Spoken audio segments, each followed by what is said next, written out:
Армысыздар, құрметті тыңдармандар.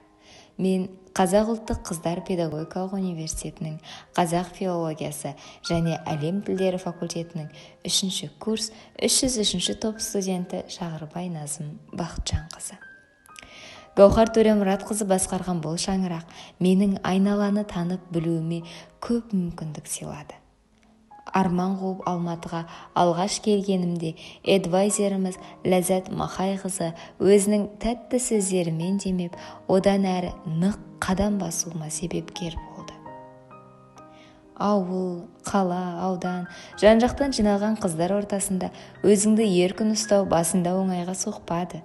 Дегенмен де бір ортаға тоғысып, бір арнада жүзу біздің қолымыздан келді. Қазір біз бір отбасымыз.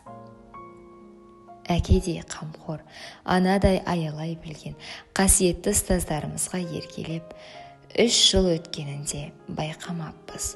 Біз үшін білімі мен мейірімін аямаған қазақ әдебиеті кафедрасының ұстаздарына айтар алғысым шексіз. Қара шаңырағымыздың қабырғасында білім алып жүріп, қоғамдық істерге де белсене араластым. Университетіміздегі республикалық қыз жібек клубының төрайымы болып, түрлі сындар мен шыңдарда бақ сынадым. Өзге оқу орындарының белсенділерімен араласып, біліміммен қатар біліктілігімді шыңдадым. Ең бастысы, Қазақстан Республикасының тұңғыш президенті Нұрсұлтан Әбішұлы Назарбаев атамыздың алдында сөз сөйлеу мәртебесіне ие болдым.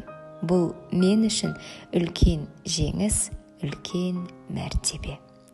Арманымның орындалуына айрықша септігін тигізген, өзім білім алып отырған ордаммен мақтанамын. Арманым орындалсын десең, ұлағатты ұстаз, білікті маман болғың келсе, бізге қосыл жас түлек.